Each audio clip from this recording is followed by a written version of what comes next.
Assalamualaikum warahmatullahi wabarakatuh. Halo teman-teman.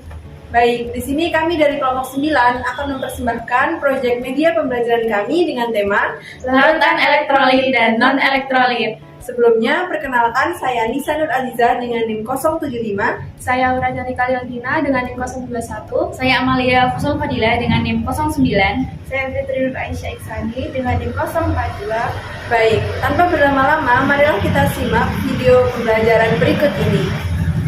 Hai semuanya, pada kesempatan kali ini kita akan membahas larutan elektrolit dan non-elektrolit. Nah, tapi sebelumnya, mari kita perhatikan fenomena berikut ini. Pada musim hujan, beberapa wilayah di Indonesia sering dilanda musibah banjir karena curah hujannya sangat tinggi sehingga banyak menghilangkan perumahan penduduk. Nah, menyikapi kondisi banjir ini, pihak PLN segera mengambil tindakan cepat dengan memutuskan aliran listrik yang menuju ke arah transformator atau trafo yang terendam air banjir. Tahukah teman-teman mengapa pihak PLN mengambil tindakan tersebut? Apakah air banjir dapat menghantarkan arus listrik sehingga dapat membahayakan penduduk? Atau pernahkah teman-teman mendengar informasi tentang larangan menangkap ikan menggunakan cara menyetrum? Larangan ini dilakukan karena penangkapan ikan dengan cara menyetrum dinilai mengganggu kelestarian sumber daya ikan, merusak lingkungan, dan membahayakan nelayan itu sendiri. Mengapa ikan-ikan di sekitar alat penyusun bisa mati? Apakah air sungai dan air laut dapat menghantarkan arus listrik sehingga menyebabkan ikan-ikan mati dan membahayakan keselamatan nelayan? Nah, dengan mempelajari materi larutan elektrolit dan non-elektrolit, teman-teman akan memahami dua fenomena tersebut dan mampu memberikan jawaban untuk pertanyaan-pertanyaan tadi. Nah, karena pembahasan kita berhubungan dengan larutan, mari kita review dulu tentang konsep larutan. Berdasarkan daya hantarnya, larutan dibagi menjadi dua, yaitu larutan elektrolit dan larutan non-elektrolit. Larutan elektrolit merupakan larutan yang dapat menghantarkan arus listrik.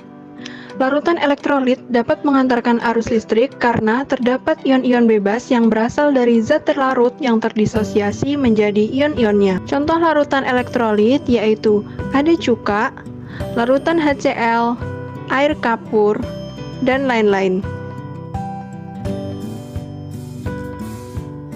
Larutan non-elektrolit merupakan larutan yang tidak dapat menghantarkan arus listrik. Larutan non-elektrolit ini tidak dapat menghantarkan listrik sebab tidak terdapat ion-ion bebas dalam larutan karena zat pelarutnya tidak terdisosiasi.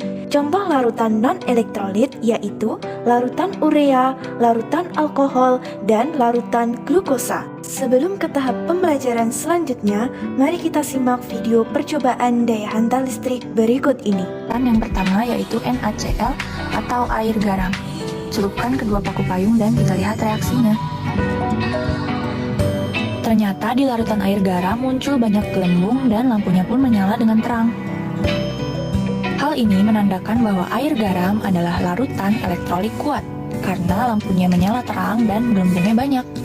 Selanjutnya kita coba dengan larutan kedua yaitu air gula atau glukosa. Ternyata di air gula lampu tidak menyala dan tidak ada gelembung sama sekali. Berarti air gula merupakan larutan non-elektrolit. Yang ketiga adalah larutan air sabun. Kita celupkan kembali paku yang sudah dibersihkan ke dalamnya. Sebenarnya di sini lampu menyala redup, tapi tidak terlihat di kamera. Lalu muncul gelembung-gelembung di sekitar paku. Hal ini menandakan air sabun merupakan larutan elektrolit lemah. Yang terakhir kita buktikan bahwa air mineral merupakan larutan non-elektrolit. Di sini lampu tidak menyala dan tidak ada gelembung sama sekali. Adik-adik, berdasarkan uji coba yang dilakukan pada larutan yang bersifat elektrolit, ternyata terdapat larutan elektrolit yang memberikan gejala berupa menyalanya lampu pada alat uji dan ada pula yang tidak. Tetapi semuanya menimbulkan gejala hantaran listrik berupa adanya gelembung gas. Adapun larutan elektrolit yang tidak memberikan gejala lampu menyala, tetapi menimbulkan gelembung gas disebut elektrolit lemah. Sedangkan larutan elektrolit yang tidak memberikan gejala lampu menyala, tetapi menimbulkan gelembung gas disebut elektrolit lemah. Jadi, dapat disimpulkan, larutan elektrolit kuat adalah larutan yang baik dalam menghantarkan listrik. Hal ini disebabkan karena zat terlarut pada larutan elektrolit kuat terdisosiasi total atau terurai sempurna di dalam air, membentuk ion positif dan ion negatif. Sedangkan larutan elektrolit lemah adalah larutan yang buruk dalam mengantarkan listrik. Hal ini disebabkan karena zat terlarut pada larutan elektrolit lemah terdisosiasi sebagian menjadi ion-ionnya, sehingga hanya sedikit ion yang terbentuk. Akibatnya elektron menjadi sulit bergerak dan listrik menjadi tidak mengalir dengan baik. Tahukah kalian, jika dalam pembelajaran larutan elektrolit dan non-elektrolit terdapat istilah derajat ionisasi? Derajat ionisasi merupakan parameter larutan elektrolit yang berupa perbandingan antara jumlah zat yang mengion dengan jumlah zat mula-mula. Dengan ketentuan, jika derajat ionisasi adalah 1, maka zat telah terionisasi sempurna dan merupakan larutan elektrolit kuat. Jika derajat ionisasi lebih dari 0 tetapi kurang dari 1, maka zat terionisasi sebagian dan merupakan larutan elektrolit lemah. Jika derajat ionisasi adalah 0, maka zat tidak terionisasi dan merupakan larutan non-elektrolit. Untuk menguji pemahaman kalian terkait larutan elektrolit dan non-elektrolit, mari kita coba untuk mengerjakan soal berikut ini. Mari kita simak pembahasan berikut ini.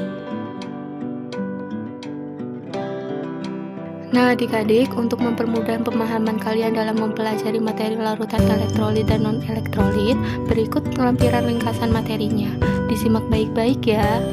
Nah, untuk meningkatkan pemahaman adik-adik dalam materi larutan elektrolit dan non-elektrolit, yuk scan barcode di bawah ini untuk mendapatkan pembelajaran yang lebih seru dan menarik. Thanks for watching, sampai jumpa di kelas pembelajaran lainnya.